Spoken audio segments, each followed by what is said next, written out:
This is the story of how I learned my lesson the very hard way. I screwed up in so many ways. I knew this was true the day I got out and my good friend picked me up at the gate. "Come on, buddy. The beer is on me. You must be thirsty."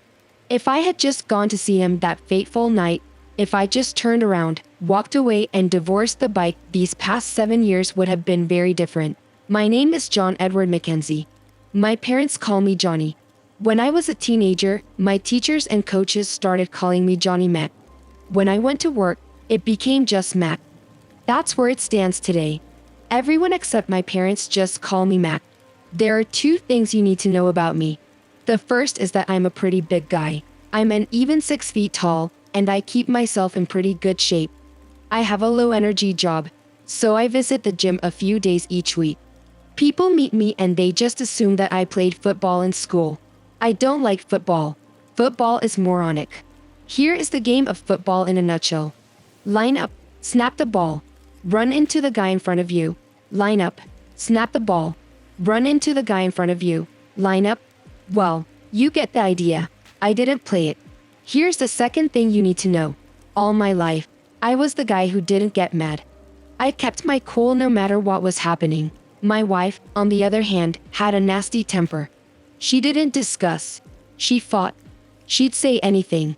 Do anything to win the most insignificant disagreement and get her way. She was manipulative, vindictive, and a lying skank. But I'm getting ahead of myself. The only good thing I can say about her. Thank God the divorce was final 7 years ago. I met Dolores a few years out of school. Everyone called her Dory. Like the boat. I had a good job working in a manufacturing plant that made brushes. I kid you not.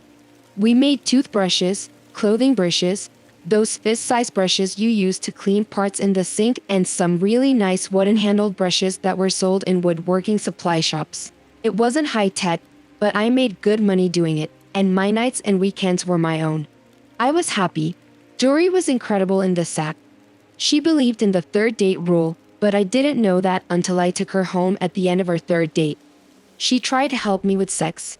I almost dialed 911 to report an assault with a dangerous side. I slept very well that night, and the next morning she accosted me again. After that, we were a couple.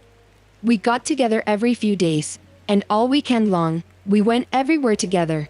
And it wasn't long before I popped the question. There's a lesson for you that I learned the hard way. And you can learn from my mistake. Don't rush into marriage. It takes a long, long time to really know a person. And I didn't take nearly long enough. I married this loving, devoted woman who was eager to give me sex all the time. And pretty soon after I said I do. We did. I exaggerate, but not a lot. The sex was good for about a year, maybe 18 months. And the marriage was good, too. We got along great. She laughed at my bad jokes and we enjoyed being together. Then slowly, all the good things started falling off. She was a little less pleased with me. Sex became a bit less frequent and then downright rare. Every day or 2 became every week or 2 if I was lucky, and less if she was in a bad mood, which was happening more all the time. When we did have sex, it felt more like a mercy effort to keep me manageable. As the good things fell off, the bad things piled on. The credit card bills got bigger. She worked later, went out with her girlfriends more, and was tired at night. She wanted dinner delivered where we used to cook together. I knew that reality would settle in eventually, but this was not a reality I relished. All the while, I kept my cool. I tried to talk with Dory about our lives, tried to put some spark into her evenings and weekends. I even suggested we go away for a little vacation. I got nowhere. If she didn't like the conversation, it became an argument. If the argument continued, the punishment would start. I knew where this was headed and I tried to make her understand, but she was having none of it. She knew what she wanted and that is the way it would be. What I couldn't understand was why what happened next should have taught me that keeping it in wasn't going to work. Dory started bringing her girlfriends home from work and inviting them for dinner. These were the nights when she didn't go out with them. Dinner meant I had to buy 4 or 5 me, my wife and the 3 big because she was too busy visiting with her friends to cook. Whenever I walked into the room, I was asked to go someplace, do this or get that. It became abundantly clear that I was not welcome. I was sitting in the spare bedroom reading one night when I heard her friend Betty say, My God, he's such a wimp. How can you stand it? Dury laughed. Are you kidding? He does whatever I say. He'll put up with anything. Damn, I could definitely see K. George right here in the living room. And he wouldn't even raise his voice. I couldn't believe my ears. First of all, those B don't I Donnie don't see Don. He can all go if see themselves. And second, who the hell is George? Look, guys who keep their cool are not guys without emotions. And I'm no wimp. Let's make that clear. I feel everything that every hot-headed Aston Hall feels. I just don't want to create more problems that require more fixing. I figured two people who mean well can find the middle ground and solve their problems. But it was becoming increasingly clear to me that the only middle ground between those Betsy and me was them kneeling at my feet and begging me not to throw them out. Bodily Dory would not be far behind. Maybe I am a wimp. I just sat there and weighed my options. I didn't run it. I didn't confront them all. I didn't kick their collective asses out the door. I didn't push my wife into a chair and yell at her until she shrinks into the cushion. I just sat there and wondered what happened to that wonderful woman I married. I couldn't find her anywhere. It felt like we were headed for the end. Eventually, the bit Dossie left. I mean, they all left except for my own personal Bitsy H. She poked her head into the room and announced that she was going to bed.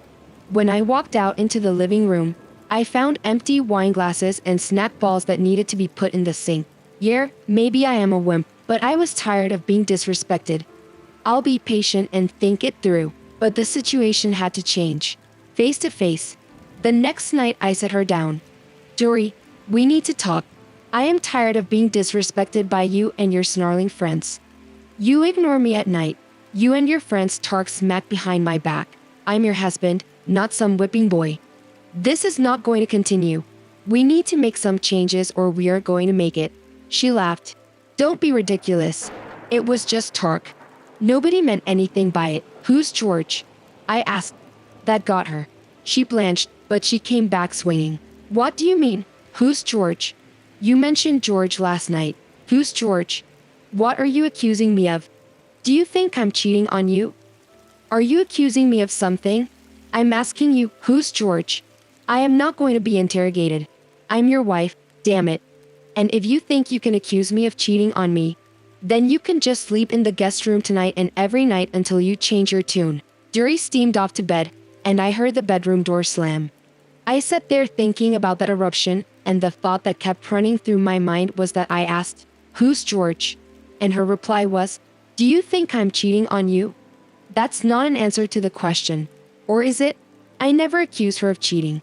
I never mentioned or comment to how she could fool S.K. George in the living room, and I wouldn't even raise my voice. I only asked pointedly, who's George? Update: winter came early in our home that year. For the next week, there were evenings. We didn't even say 2 words to each other. She shopped stat and she got together with them Sunday. Eventually, the thought came and I was invited back into her bedroom. But it was far from a honeymoon. The beginning of the end came 3 months after I overheard the remark about George. The company was sending me to Ohio, where they have a plant that was having problems. I had gained something of a reputation for being Mr. Fix-It, and they needed some fixing.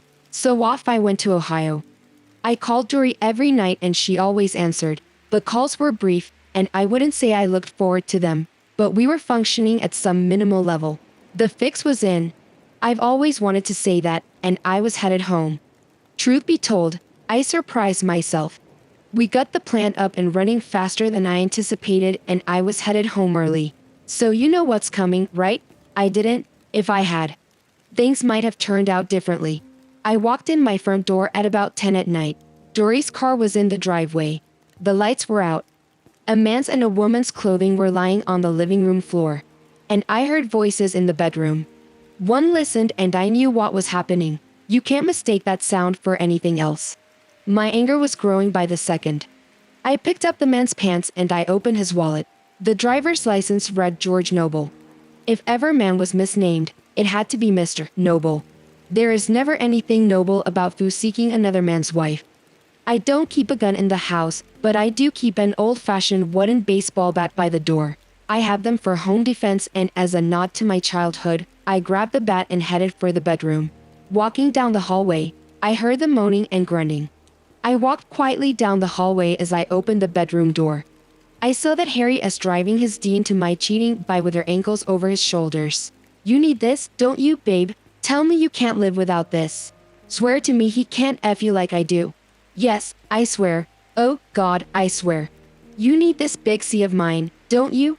Tell me, yes, oh, yes. Do it for me, George. That's what I need. How can you stand that wimp with his little D? Divorce him, Dory. I'll take care of you. I'll give you what you need. I told you when I started this story that some lessons you learn by watching others and some you learn the hard way. Here is the lesson I learned the hard way that night. When you are filled with rage, you don't have the muscle control that you think you have. Okay, that's sarcasm. What I really learned is that revenge isn't worth it.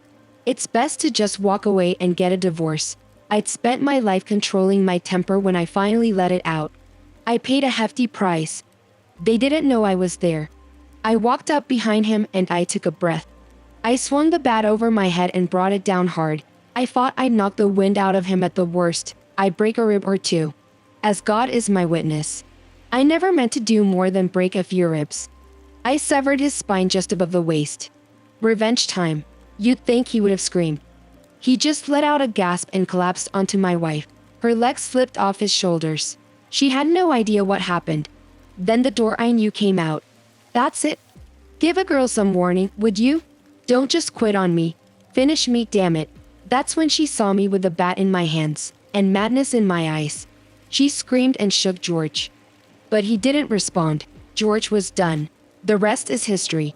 I was arrested, charged with assault, prosecuted, convicted and given 7 to 15 years. I served 7. There were divorced men and women on the jury with cheating spouses. I swear I almost got off. Final installment of the story.